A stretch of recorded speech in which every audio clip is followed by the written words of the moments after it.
Paciran Lamongan, sebuah daerah di pesisir utara Pulau Jawa yang kaya akan hasil laut. Di tempat ini, 2 Juli 1976 lalu, Ihyaul Ulum lahir sebagai bungsu dari 5 bersaudara. Saat duduk di kelas 4 SD, ayahnya yang berprofesi sebagai kuli bangunan meninggal dunia. Sang ibu kemudian menjadi tulang punggung keluarga, berjualan kue hingga nasi bungkus untuk menyambung hidup. Ya, ibu saya itu jualan makanan. Ya, kalau pagi jualan makanan, kalau siang jualan gorengan. Nah, sepulang sekolah saya terbiasa bantu beliau. Jam 12 itu pulang sekolah saya bantu beliau untuk jualan di pesantren. Nah, ada pengalaman-pengalaman unik yang saya alami ketika jualan di pesantren itu. Saya biasa naruh jajan itu di lorong saja. Nanti ada santri datang ngambil, balik di kamar. Dan pasti jumlah jajan yang saya bawa itu tidak sesuai dengan yang terbayarkan. Jadi kalau misalnya saya bawa 100 biji, yang terbayar paling maksimal 80-an. Nah, ketika saya bawa pulang, saya lapor ke ibu saya tidak pernah sekalipun marah. Beliau santai saja bilang, diikhlaskan saja, ini yang ngambil dan nggak bayar itu santri. Nanti kita dapat berkahnya, kata ibu saya.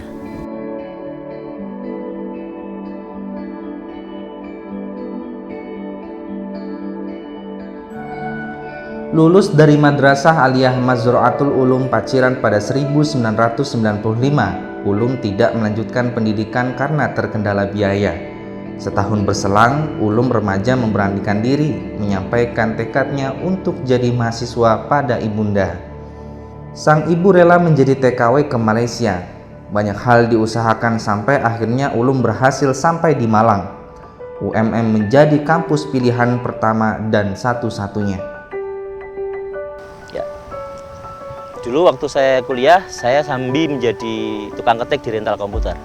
Jadi saya kerja shift malam jam 9-an sampai jam 5 pagi. Dapat bayaran kira-kira 50.000 lah satu minggunya. Lumayan sebenarnya. Tapi kemudian saya cari sampingan lain dengan menulis artikel di koran. Dan setiap satu artikel dimuat ada 50-100 ribu. Dan terus itu menjadi penghasilan tambahan tentu saja. Selain dapat kiriman lah dari orang tua yang bekerja di luar negeri itu, sampai akhirnya lulus, kebiasaan menulis itu masih terus ke bawah. Menjadi dosen tak lantas membuatnya berpuas diri. Semangat menimba ilmu masih terus bergemuruh. Pada tahun 2006, Ulum kembali belajar, menempuh S2 di Universitas Diponegoro atau Undip. Meraih beasiswa BPPS dan lulus pada 2007. Tak ingin berhenti, pada 2012 ia kembali lagi ke Undip melanjutkan S3 dan lulus tahun 2015. Semua proses pendidikan berjalan lancar dan penuh kemudahan. Bahkan di setiap jenjang, waktu tempuh kuliah selesai lebih cepat dari perkiraan. S2 selesai dalam 13 bulan, sedangkan S3 2 tahun 5 bulan. Gelar profesor tidak menjadikan Ulum sosok yang jumawa. Kebermanfaatan akan ilmu yang dimiliki baginya adalah hal yang utama.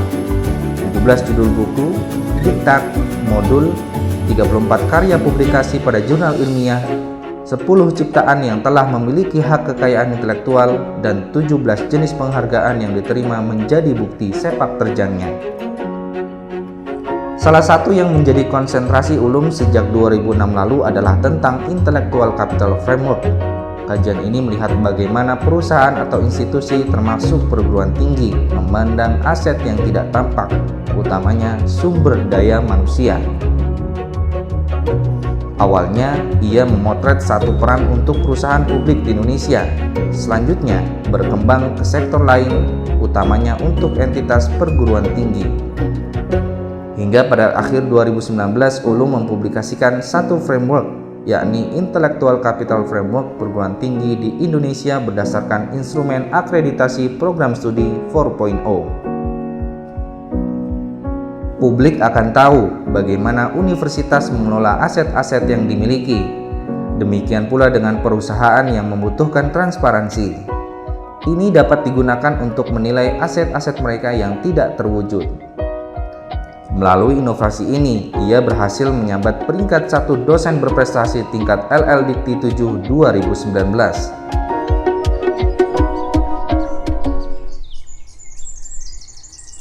Saya meyakini bahwa pendidikan itu adalah salah satu pintu, salah satu sarana untuk kita mengubah kondisi. Jadi saya hadir dari keluarga yang sangat sederhana, dan ketika menjadi dosen saya bisa S2, saya bisa dapat beasiswa S3, itu sebuah kebanggaan yang luar biasa. Capaian yang saya raih hari ini itu bahkan di luar mimpi saya.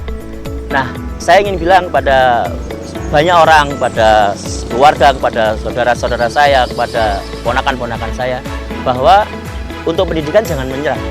Jadi kalau ingin mengubah nasib ya pendidikan. Maka ketika saya menyelesaikan S3 di Semarang, ketika ujian terbuka itu, saya bawa semua keluarga dari Lamongan ke Semarang, semua kakak saya, semua ponakan-ponakan saya bawa semua ke Semarang untuk menyaksikan saya ujian terbuka dokter. Secara tidak langsung saya mau bilang bahwa ini loh Pak Lek yang berangkat dari minus itu, dari nol itu, sekarang jadi dokter. Dibiayai negara, menjadi dosen, menjadi dokter dibiayai negara. Maka kalian juga pasti bisa, karena kondisinya berangkatnya sudah jauh lebih baik. Itu poin paling penting yang ingin saya sampaikan kepada keluarga saya. Berhasil sampai di titik ini, Ulum selalu berbagi motivasi. Berani bermimpi menjadi pesan kampanye pribadi yang ia sampaikan tidak hanya pada keluarga, juga bagi para mahasiswa. Semoga segala perjuangan ini juga menjadi amal jariah untuk almarhum ayahanda, serta ilmu yang bermanfaat untuk kebaikan umat.